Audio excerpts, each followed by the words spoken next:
Matapos niya tayong aliwin sa critically acclaimed at blockbuster hit na Timidora, naging visible naman sa telebisyon si Eugene Domingo. Her wacky antics on Cool Center kept us glued on our TV screens every Saturday night. At simula ngayong darating na Webes, ipapakita niyang muli ang kanyang husay sa pagganap sa bagong season ng SRO Cinema Serye. Ngunit kasabay ng sunod-sunod na proyekto, lumutang rin ang sari-saring intriga laban kay Uge. Isa na rito ang umano'y pagiging primadonna at pasaway niya sa set. Nalunod na nga ba sa isang baso ng tagumpay ang dati simpleng komedyana? Ngayong hapon sa Star Talk, matapang na sasagutin ng mga ipinupukol na puna ang 2010 Gawad Urian nominee for Best Actress at ang bida sa pinakabagong season ng SRO Cinema Serye. Eugene Domingo, live! Bago po natin makausap ang bagong primadonna, bagong paborito nyo, yung interview po ni Butch kanina kay Judy Ann Santos, kay Juday, sa gawad parangal sa mga ginintuang bituin ng pelikulang Pilipino. Sa La Consolacion College. Alam mo ba yung La Consolacion Tagarian ang unang bumiktima sa akin. Hindi, matanda na ngayon yun. Lola na yun. Naalala ko lang, sabi yan, tabi ng Holy Mama, Sambeda. Meron pa pala nun. Okay, LCC. Mga kaibigan, alam po natin na mayroong klase-klaseng hot. May iba-iba yan. May hot car, may hot pandesal, may hot dog. Ito pong katabi ko ngayon, hindi ko lang alam kung may hot flashes na. Hot Mama! Eugene Domingo! Ano ba? Hindi, nirarhyme ko lang. Magandang tanghali po sa inyong lahat. Magandang hapon na! Hapon na! Okay. Sa lahat ng nanonood ng Star Talk. Ito muna, Eugene. Seryoso tayo. Grabe yung music, no? Parang may nagaganap na kung ano. Kasi, congratulations. Maraming salamat. Maraming salamat po. Kasi, alam mo na, pag after success, yes. Yan na, yung mga chismis na naging primadonna ka daw, kaya biniro ko to sa opening. At isang Gusto pasaway. Gusto ko yung nalunod sa isang baso ng tagumpay. Oo, maganda Tagalog At mahirap katrabaho ka na raw sa set at totoo daw na, yun na nga, nalunod ka na sa isang baso ng tagumpay, lumalaki na ulo mo. Pakiliwanag mo nga itong katotohanan natin. Bibilisan na natin. On the contrary, after ng lahat-lahat ng binigay sa akin na pagkakataon, na magkaroon ng sariling pelikula tulad ng Timidora at ngayon nga, mabigyan ng sariling isang buong buwan na SRO, itong Hot Mama, mas lalo akong ginaganahan magtrabaho kasi ngayon, mas diretso na yung collaboration sa creative team. Parang hands-on ka, yung anong mangyayari, ganyan. Mas inspired ako magtrabaho ngayon. Totoo Yun ang yan. katotohanan din. Ano gusto mong parating doon sa mga taong nagkakalat niyang mga mapanirang mga salitang? Lahat naman tayo, hindi natin mapipigilan kung anong gusto mong ikalat, di ba? Tungkol sa ibang tao. Subukan nyo. Magtrabaho tayo para makita ninyo kung paano ako makipagtrabaho. Pag mga sabi-sabi, huwag kayong maniniwala dyan. Actually, hindi mo na nga dapat sagutin yan Tigil na natin to. Tigil na natin to. Mag-concentrate na tayo sa March 11 na po, Idol. Mr. DJ. May isa pa, ewan ko. Ayaw mo na raw gawin yung Kimidora 2, Part 2. Hindi po namin gagawin ng Kimidora 2 kasi po, diretso na po kami sa Kimidora 3. Yes. Ganun kabigat. Oo. Iba. Wala po kaming maisip na Part 2. Kita nyo, nakakatawa Diretso. Bihirang-bihira lang yan. Kaya samantalahin nyo na. Ilap nyo na ng gusto. Teka muna, Diretso tungkol na. saan yung binanggit mo na yung Hot Mama SRO Cinema Serye? Tungkol saan to?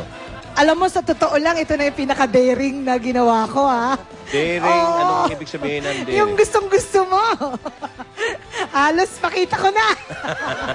Gustong-gusto ko, ha? Alam mo yan. Alam mo ba kung bakit ko pinapanood yung ano nyo ni Anjo? Bakit? Tuwing Sabado? Dahil sa'yo. Ah! Dahil hinihintay kong magwala ka sa isang mga sandali doon. Gagawin ko yan. Ang hot na episode ng SRO Cinema Isang buwan yan. Yes, Okay. Cinema Serye presents Hot Mama buong Marso po starting March 11 sa March Webes 11, na yan. malapit na. Kasama ko dito, of course, ang hot na si Wendell Ramos. Okay, tawagan na natin si Hendel. Pero bago tawagan ko si Wendell, si Direk Joel, kumusta ang working relationship niyo? Okay na okay si Direk Joel. Pukpukan talaga. Hindi pwedeng mahina ka. Kailangan mabilis ka kumilos, mabilis mag-memorize, nagmamadali siya. So, kailangan alert. Ikaw ba hot mama ka na talaga sa totoong buhay? Kasi ang tanong dapat tatanong ko dapat sana, kailan mo binabalak? Parang hindi maganda eh. Ikaw ba hot mama ka na talaga sa mas batang-bata, di ba? Pero ano, tingin mo? Alisin na natin yung mama. Ikaw ba hot? Hot ako ngayon.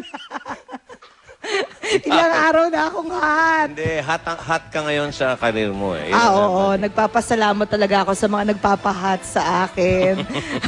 Lahat-lahat na. Gusto kong samantalahin talaga to at gusto ko magpasalamat. Pwede na ba akong magsumingit? Nabanggit na rin lang sa introduction. Sige, tira. Salamat po sa Gawad Urian at saka sa Golden Empress para sa double nomination ng Kimidora bilang Best Actress. Maraming salamat po. Alam mo, wala akong maisip na itatapat sa'yo ngayon. Seryoso ka sa Hindi, interview seryoso, ito. natatawa ko sa'yo talaga. Mara- Matagal ako Isang karangalan naman, Joey De Leon, ang matawa ka sa akin. Hindi, totoo. Alam mong sa'yo ako nagsimula. Alam mo yan. Nagsisisi nga ako. Hindi. Kung bakit hindi kita hinawakan ng gusto. Hindi. Tawagan na natin si, ladies and gentlemen, Wendell Ramos. Wendell Oo. Ramos! Sa akin nag-umpisa yan. Oo. Sa isang show sa Hi, Miss sa Eugene. 5. Ah. Ay, Wendell. Ayun. Miss Joey. Eugene. Okay, ano ba idadagdag mo para sa sa Hot Mama? Anong pwede mong pang patupalani sa kanila? Una-una, gusto kong bumati sa lahat ng viewers ng Star Talk, sa lahat ng staff, tsaka sa lahat ng mga nasa bahay-bahay. Yun po, Kuya Joey, halos medyo wholesome po yung ginawa ko dito eh. Parang nasira yung tanong ko susunod. Tatanong ko sana, may casing sim kayo dito. Wholesome po yung sa bandang... Ang dami, Todo. Sa Nagulat first ako. part po, sa first part. Halos wholesome talaga. Tapos sabihin wholesale. Baka wholesale to. Pero after po nung Kuya Joey, doon na lahat nasira yung pagka-wholesome. Ito ba'y matatawa sila talaga? Matatawa po sila dito. Hindi, ito naman ang inaabangan ko yung matawa. Hindi At sana mag-init din kayo bago kayo matulog. Oo. Yun ang gusto naming mangyari. Hindi nyo na itatanong si Eugene, mga kaibigan. Hindi sobrang puri na kita. Isa na, bihira yun eh, yung komedyanteng sexy.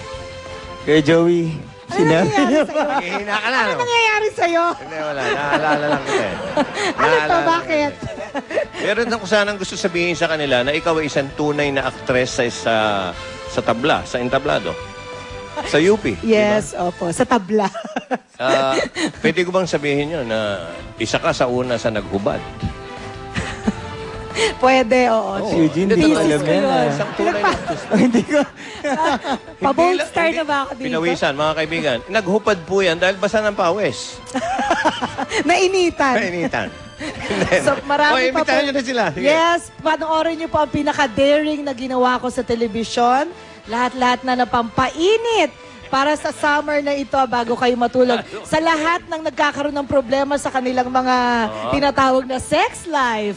Ayan, panoorin niyo. Marami akong ibibigay na tips dyan para sa inyong mga pangangailangan, yung mga batok ninyo, masasakit.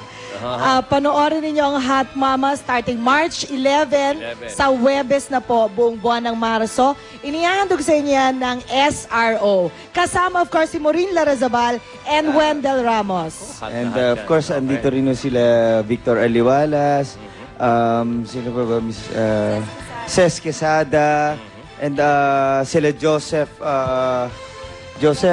Estrada. Hindi ho si Joseph. De Cordoba. Anyway, De Cordoba. Baka De Cordoba. Wala na yun.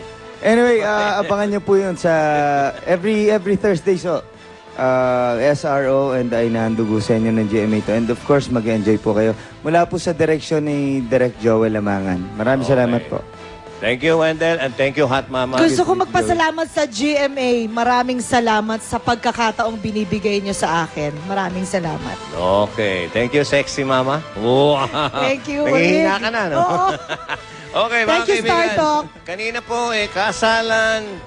Ito naman ang bagong nauugnay na dalawa. Hindi po namin alam kung may katotohanan itong relasyon ng dalawa. Narito po si Pacboy at si Charis. Up later! Unang taon ng kamatayan ni Francis Magalona ginanita ngayong araw. Up next! Ibi Babeside Adola, isa sa mga dahilan ng hiwalayang Angelica Panganiban at Derek Ramsey. At Carmina Villaruel, payag nga bang makatrabaho si Bibi Gandang Hari? Si Carmina mismo ang sasagot niyan. Next na, dito lang sa Star Talk. Promise!